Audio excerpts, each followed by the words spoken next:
Okay, a quick little video this morning on metallic bonds. Um, it is one of the three types of bonds with the covalent and ionic, but it really is one that it's only with metals, and we don't really talk about it much in terms of structure and how it actually uh, affects other atoms. Okay, so metallic bonds, as you can see, um, within metals, we have those usually d orbitals, okay, that are not quite filled. So the electrons in those orbitals are free to sort of move throughout, and they're really shared between all of the atoms in a metal. Okay, so you can see here on the screen the highest energy levels of most metals are occupied by very few electrons.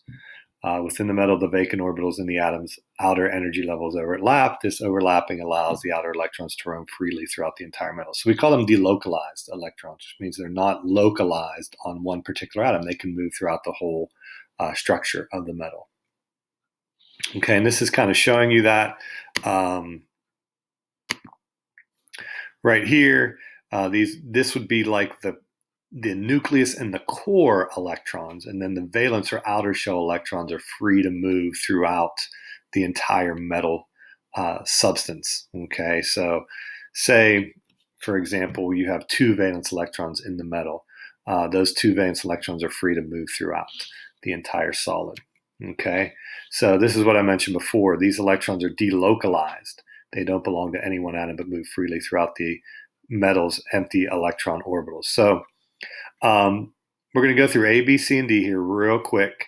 And A is really just showing you those delocalized electrons and how they're free to move. This is showing you a gold, a sample of gold with many gold atoms in it, where those electrons are free to move.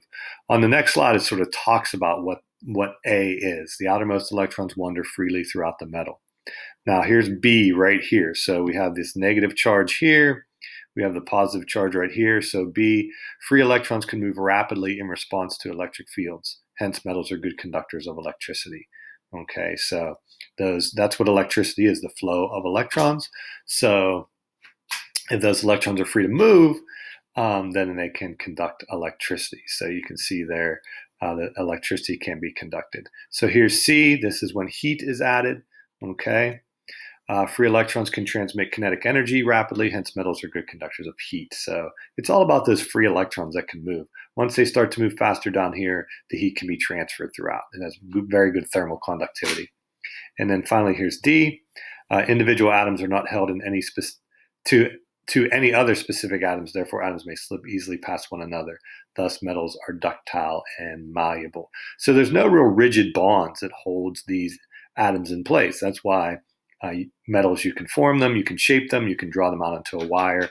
Those are some of those terms that we defined actually in chapter 1 when we talked about the elements that we'll redefine here as well. Okay, so metallic bond, chemical bond resulting from the attraction between metal atoms and the surrounding sea of mobile electrons.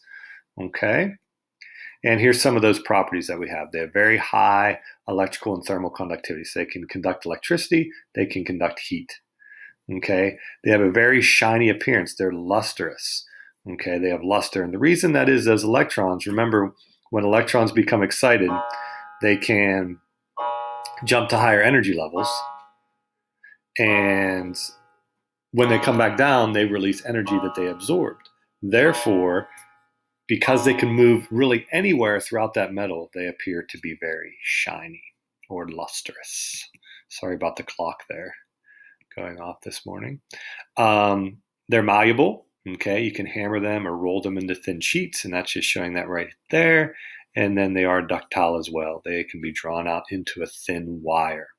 Okay, and then lastly, metals have tensile strength, so they can resist breaking when being pulled to some point. And this is just a device that measures that pulling and tensile strength on a metal. So it measures the stress required to pull something to the point where it breaks. Okay, metals have very high tensile strength. Okay, so how do metallic bond strengths vary? So with covalent bond, we talked about bond energy. With ionic bonding, we talked about lattice energy. With metallic bond, we talk about enthalpy, or what's called heat of vaporization. Metallic bond strength varies with nuclear charge, of the metal atoms and the number of electrons in the electron sea. Both of these are reflected in the enthalpy of vaporization. Another word for enthalpy is heat. So how much energy does it need to absorb as heat to vaporize it? Okay, it really depends on the number of electrons, like it said up there, and the charge of the nucleus. So something like potassium, its enthalpy of vaporization is 77 kilojoules per mole. So that's the amount of energy you need to vaporize a mole of potassium. And aluminum is 294. Okay, so that is the amount of energy you need to vaporize 1 mole of aluminum. Okay, and then lastly, just a couple of things. An alloy concerning metals, an homogeneous mixture of two or more elements where at least one is a metal where the resulting material has metallic properties. Okay, so alloys are just mixtures of metals. So here's just a couple of examples. Here's brass, which is a majority of copper with a little bit of zinc. Okay, so those are both metals. This is called a substitutional alloy because the zinc and copper atoms are very similar in size.